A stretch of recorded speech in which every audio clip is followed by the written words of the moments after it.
السلام علیکم ورحمۃ اللہ وبرکاتہ۔ بسم اللہ والصلاۃ والسلام علی رسول اللہ، اما بعد۔ ریاض الصالحین کی آج حدیث نمبر 76 ہے، 76، اور باب 7واں ہے،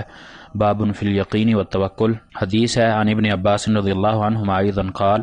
سیدنا ابن عباس رضی اللہ عنہما کہتے ہیں، حسبنا اللہ ونعم الوکیل، کہ اللہ کافی ہے اور وہی اچھا کارساز ہے۔ قالها ابراہیم علیہ الصلاۃ والسلام حین القی فی النار، یہ الفاظ سیدنا ابراہیم علیہ الصلاۃ والسلام کے تھے، اس وقت انہوں نے کہے تھے جب ان کو آگ میں پھینکا جا رہا تھا۔ وقالها محمد صلی اللہ علیہ وسلم حین قالوا، اور یہی الفاظ نبی علیہ الصلاۃ والسلام نے یعنی محمد صلی اللہ علیہ وسلم نے کہے، اور یہ اس وقت کہے جب اللہ کے نبی علیہ الصلاۃ والسلام کو یہ کہا گیا، ان الناس قد جمعوا لکم فاخشوہم فزادہم ایمانا،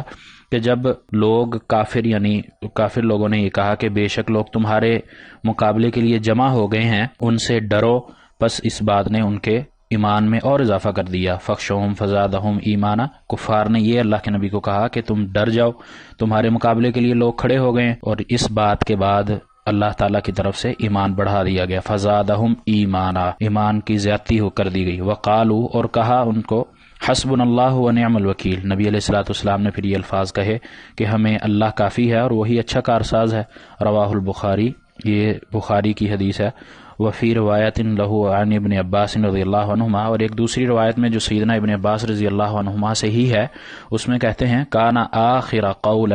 ابراہیم صلی اللہ علیہ وسلم حین القی فی النار، کہ آخری قول سیدنا ابراہیم علیہ الصلاۃ والسلام کا آخری قول جب ان کو آگ میں پھینکا جا رہا تھا، اس وقت ان کی زبان پر یہی تھا، حسبی اللہ ونعم الوکیل۔ نبی علیہ الصلاۃ والسلام کی اس حدیث میں سیدنا ابن عباس جو ہمیں بتلا رہے ہیں، روایت کر رہے ہیں کہ نبی علیہ الصلاۃ والسلام کی تعلیم بھی وہی تعلیم تھی جو سیدنا ابراہیم علیہ الصلاۃ والسلام کی تھی، اور سیدنا ابراہیم علیہ الصلاۃ والسلام کو بھی اسی لیے آگ میں پھینکا گیا کہ وہ کہتے تھے کہ ان معبودوں کو چھوڑ دو، اللہ کی عبادت کرو، اور پھر جب ان پر سزا آئی تو انہوں نے بھی اللہ پر توکل کیا کہ اللہ ہی کافی ہے، اور پھر جب نبی علیہ الصلاۃ والسلام کو کچھ قریش سے یا کفار سے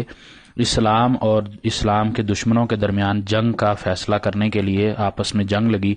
تو اس وقت بھی ان کو ڈرایا گیا کہ ہم تعداد میں زیادہ ہیں، ہمارے پاس مال زیادہ ہے۔ اسی طرح اس سے پچھلی حدیث میں بھی جو وبی کا خاصمت کے لفظ گزرے ہیں، اس میں بھی یہی کہ اللہ کے نبی علیہ الصلاۃ والسلام اپنی ذات کے لیے کسی سے نہیں جھگڑے، ہاں اسلام کے لیے، اللہ کے لیے ضرور، تو اس میں بھی اللہ پر توکل کیا کرتے تھے، نہ کہ اپنی طاقت پر، اپنے اسلحہ پر، اپنے لوگوں پر۔ توکل اللہ پر ہی ہوتا تھا میدان جنگ میں جانے کے بعد بھی، اور نبی ابراہیم علیہ الصلاۃ والسلام کا بھی یہی طریقہ تھا۔ پھر اللہ کے نبی علیہ الصلاۃ والسلام کو بھی جب ڈرایا گیا، دھمکایا گیا کہ ہم لوگ زیادہ ہیں، ہمارے پاس اسلحہ زیادہ ہے، ہمارے پاس ساز و سامان زیادہ ہے، ہماری تیاری زیادہ ہے، تو اللہ کے نبی علیہ الصلاۃ والسلام پر ان کا ڈر، خوف طاری نہ ہوا، بلکہ ایمان بڑھ گئے، اور اللہ کے نبی علیہ الصلاۃ والسلام کے ساتھ جو اور ساتھی تھے، دوسرے تھے، ان کا بھی ایمان زیادہ ہو گیا، اور یہ اللہ کی طرف سے ہی تھا۔ اور پھر نبی علیہ الصلاۃ والسلام کے جو ان کا جواب تھا وہ یہی تھا کہ حسبنا اللہ ونعم الوکیل، کہ اللہ ہمیں کافی ہے، وہی ہماری مدد کرنے والا ہے، اور وہی ہمارے لیے اچھا کارساز ہے۔ تو اس سے ایک تو انبیاء کی دعوت ہمیں ملتی ہے کہ انبیاء کی دعوت اسلام ہی ہوا کرتی تھی، ایک دوسرے سے ملتی تھی، ان کی دعوت یہی تھی کہ لا الہ الا اللہ، اللہ کے ساتھ کسی کو شریک نہ ٹھہراؤ۔ اور دوسری جو چیز کہ کوئی بھی کام ہے انسان نے اسباب کرنے ہیں اور توکل اللہ کی ذات پر کرنا ہے، یہی عمل اللہ کے نبی علیہ الصلاۃ والسلام کا تھا۔ اور تیسری چیز اس میں، اور اہم چیز، کہ انسان کا ایمان وہ زیادہ ہوتا ہے اور کم ہوتا ہے۔ ایمان زیادہ کب ہوتا ہے، یہ عقیدے کا مسئلہ ہے، اور انتہائی اہم مسئلہ ہے